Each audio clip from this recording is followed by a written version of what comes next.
Hey, my Legion, how y'all doing today? I'm here today to review Shark Exorcist. Now, I want to thank Tony Town for making me a thumbnail. I asked him on Gmail if he could make me a thumbnail. He said he could do it. He hadn't done it yet. But whenever I put this video up, the thumbnail will be done. And I want to thank him in advance for it. And I want to say, I don't like the new look at Gmail at all. I'd rather just have Gmail the way it was before. Um,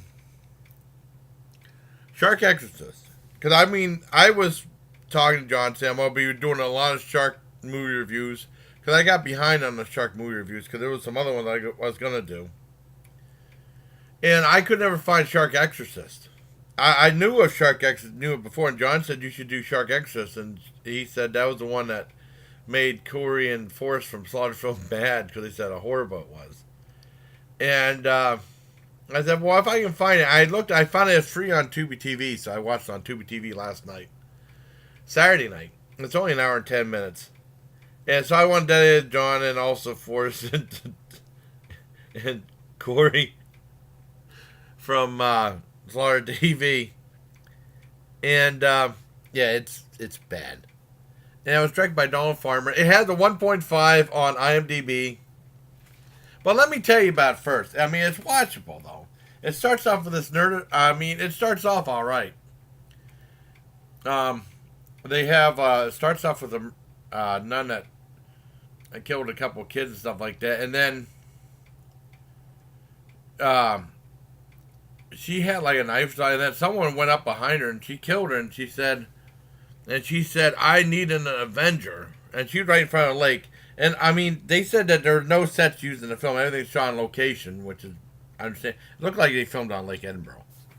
The way the lake looked. It looked a lot like Lake Edinburgh, but it wasn't Lake Edinburgh. Probably in California or someplace. And I killed a girl and said, what's that? And it said, I need an Avenger. I need someone who'll do my bidding. And then you see her push the girl in, and you see the shark come up with these bright, possessed yellow eyes. And it gets the girl, and then it says 1 year later, and then you cut to these. A lot of the girls are. There's no, as my dad would say, no nudistry, no nudity in the movie whatsoever. There's some scenes where girls are just in bikinis and stuff, and a lot of the girls are very attractive, and. They go down there and it said, are we going to some fancy water park? And said, no, we're just going to the lake. And the one girl goes in, she gets attacked by a shark. It's like 1 year later, and it goes, oh my God, I can't believe it. And she just had like took her out and some blood on her leg or something like that. And it turns out she got possessed by the shark. And what she was doing was she was leading people into the water and they got attacked by sharks. By the one shark. And that's kind of much the main plot, but there's a bunch of other subplots.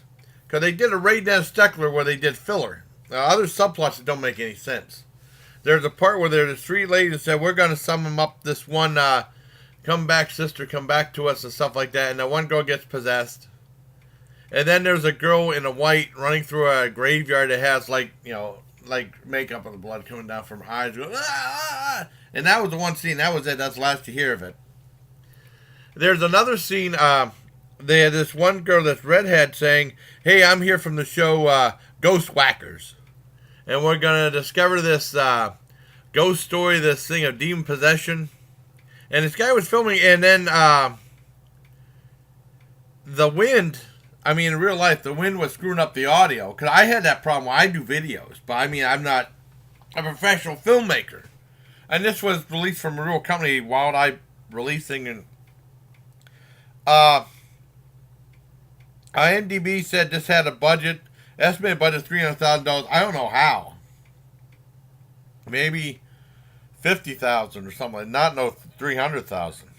And she said, "Possess me," and then she goes, "I'm here to eat your flesh," and she talks like she's the shark. "I'm here to eat your flesh," and all blah blah blah.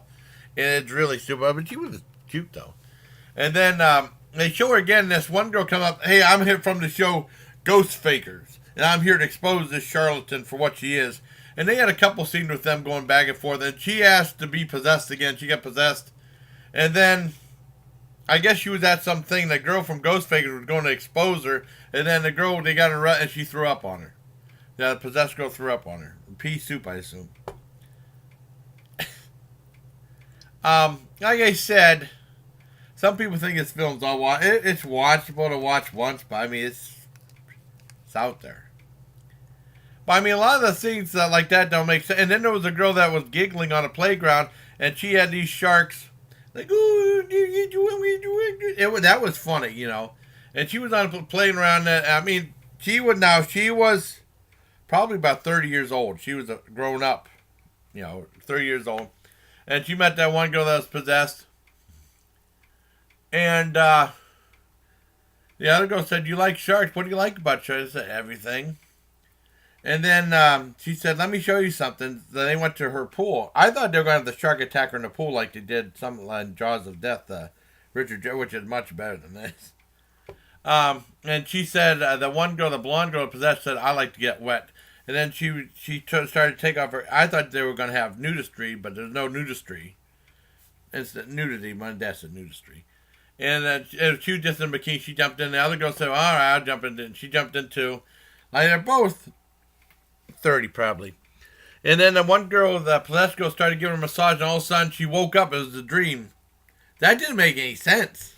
Nothing happened. I mean, nothing happened in that scene. That was the last you heard of this scene. I mean, there's a priest that gets involved. One girl gets killed, and you see her laying down, and she just has some blood on her like this. I mean, no bikini stuff.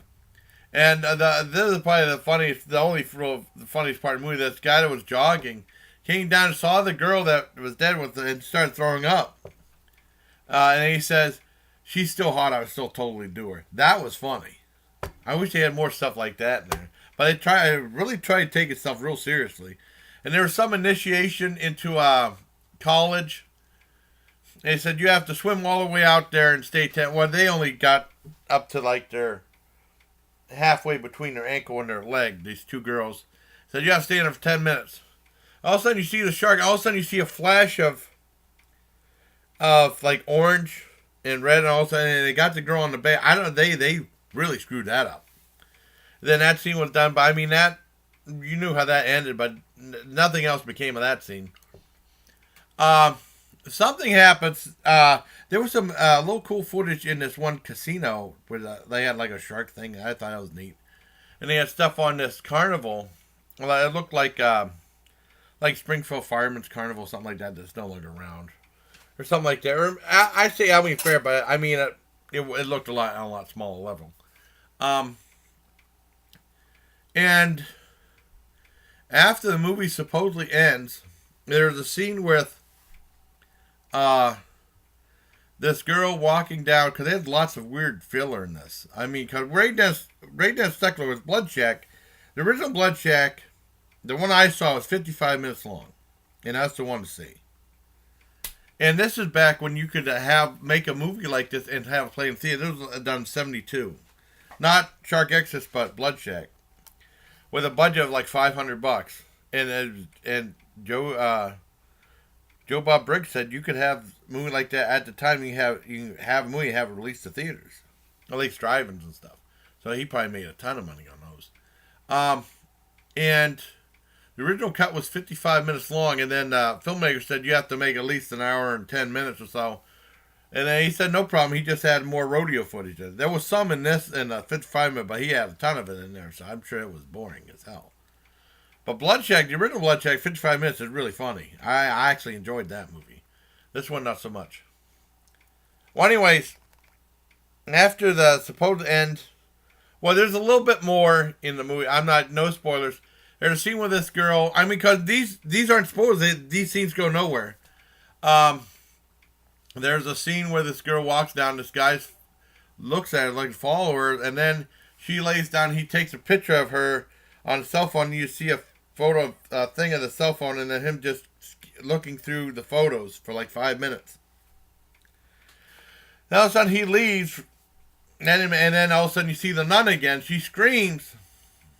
And she's like 30 feet away. And the nun gets the knife and goes like this. She sat it for 30 feet away. It doesn't make any sense. And then something happens. And then there's like a 10-minute scene that, and this is the scene that really tests my patience. And towards the end of the movie, a girl in the aquarium, I'm sure Forrest and Corey talked about this. Girl in the aquarium was in there looking at the exhibits, and then she went to like the gift shop. There was a bunch of toy sharks in there, and she was like looking at them and kissing them and hugging them and putting them back. And then she made them kiss each other and put them back. She was touching them, putting them back and stuff. And then I went to another part of the aquarium and she started like, oh, and it turned out she got possessed too. It was really dumb. Really dumb.